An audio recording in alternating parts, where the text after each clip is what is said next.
Kamol Qahhorov haqida 100 ta fakt. Qani ketdik.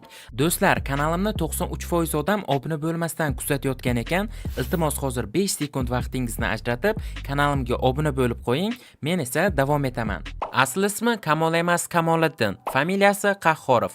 Instagram va YouTube blogeri. Oilasini moddiy ta'minlovchisi hisoblanadi. Futbolist bo'lish orzusi bo'lgan, lekin o'ziga hech qachon futbolist bo'lmaslikka va'da bergan. Blogerlik faoliyatini 2017-yil boshlagan. Ilk faoliyatini Instagramda boshlagan.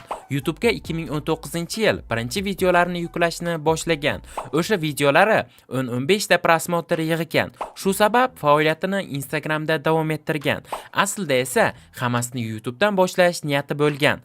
Hozirgi YouTube kanalini 2022-yil iyul oyida boshlagan. Kamol Qahhorov adabiy o'zbek tilida gapiradi. Maktabda juda a'lo o'qigan. Sababi yoshligidan qizil attestat olish va universitetda o'qish istagi bo'lgan. 11-sinfni medalga, 9-sinfni esa qizil attestatga bitirgan. Kumiri Mixail Litvin. Yoshligida o'zining auch telefoni bo'lishini juda xohlagan va istirohat bog'i skameykasidan aynan shu rusumdagi telefonni topib olgan.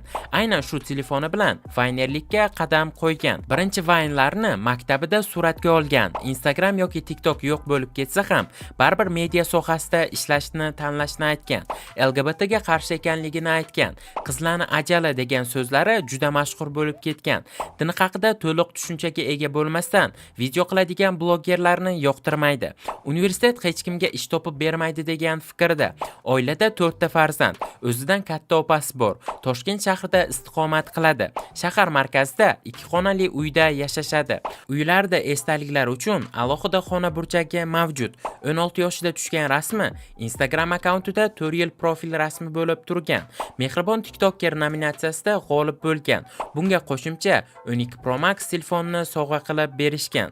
Hozirda o'sha telefonni Kamol Qahhorovning onalari ishlatadilar. O'rtoqlari uni Koma deb chaqirishadi. Onasi niyat qilgani uchun maktabda a'lo baholarga o'qigan. Maktabda hamma fandan yaxshi o'qish emas, vaziyatdan chiqib ketish muhim deb hisoblaydi.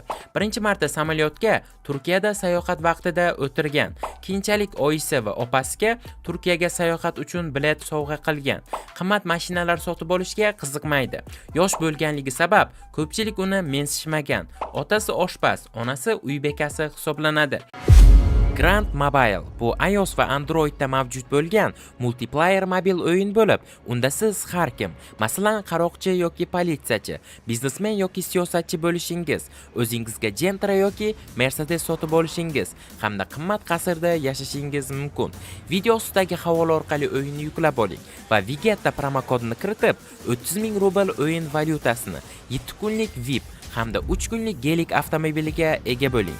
Grand Mobile'ni qo'llab-quvvatlash uchun Play Market yoki App Store'dan ularga 5 baho beramiz. 2003-yil 10-sentyabr kuni tug'ilgan. Birinchi videolarni Instagramda prank olishdan boshlagan. Kamoliddin o'zbek sinfida o'qigan. Instagramda videolar olishni Rashid ismli o'rtog'i maslahat bergan.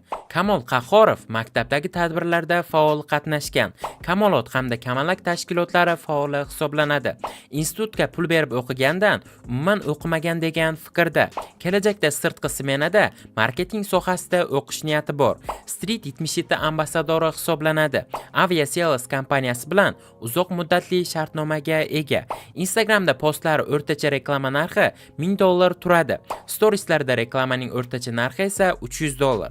Aviasales eng birinchi ishlagan kompaniyalardan biri bo'lgan. Birinchi 3 ta reklama posti uchun ulardan $100 olgan. Street 77 kompaniyasining marketing bo'limida ham ishlaydi. Yoshlik davrida mahallasidagi futbol maydonida har kunni o'tkazgan. Kamol Qahhorov emotsional inson hisoblanadi. Futbol o'ynab 2 marotaba oyog'ini sindirgan. Kamol Qahhorov uyida Messi shaxsan dastxat qo'ygan futbolka saqlanadi. Bukmekerlar YouTube kanali uchun 6 oyga $18 ming ga reklama taklif qilishgan. Star House'da ishlagan vaqtlari esa $57 ming taklif qilishgan. Hozirgi komandasida uning laqabi Yevrey, sababi dunyoqarashi yevropaliklarga o'xshagani uchun. 2 yil rus do'stlari bilan yashashgan. Star House'da deyarli proyekt menejer sifatida ishlagan. O'zbekistondagi eng birinchi TikTok House Limon House'da ham yashab ijod qilgan. O'zbek segmentida Milka shokolad brendi bilan hamkorlik qiluvchi sanoqli blogerlardan biri. Kamol Qahhorov xayr-ehson ishlarini yaxshi ko'radi.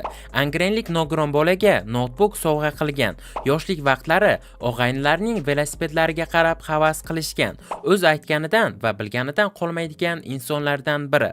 Hozirda Spark mashinasi bor va uni Selena deb ataydi.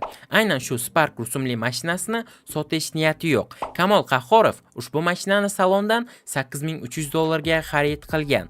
Mashinasi oyisining nomiga olingan va salondan chiqishini 6 oy davomida kutishgan.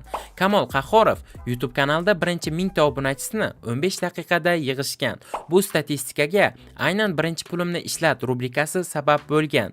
Aynan shu videoga jami hisobda 4 million so'mdan ortiq pul sarflangan. O'zbekistondagi eng birinchi blogerlardan hisoblanadi. TikTokda 1,5 milliondan ortiq obunachilari bor. Eng ko'p ko'rilgan videolari YouTube'da Bekim Machoq va pulimni ishlat rubrikasining videolari hisoblanadi. Atrofida asosan o'zidan yoshi katta insonlar bilan do'st tutunadi. Hozirda jamoada Jeko hamda Azimchik bilan juda yaqin munosabatda. Kamol Qahhorov juda tez yuguradi. Yengil atletika bo'yicha tuman chempioni bo'lgan. Yunusobod tumanida istiqomat qiladi. Skydivingni yaxshi ko'radi. Hozirda iPhone smartfonidan foydalanadi. YouTube videolariga montaj uchun alohida kompyuter yig'dirishgan. YouTube'da faoliyatini Asad ismli bola bilan boshlashgan. Hech kimdan pul qizg'anmaydi. Punktuallikni yaxshi ko'radi. Hozirda yoshi 20 da. Giveawaylar qilishni yoqtiradi.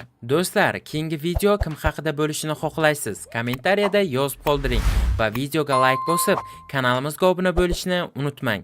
Keyingi videolarda ko'rishguncha, xayr, sog' salomat bo'ling.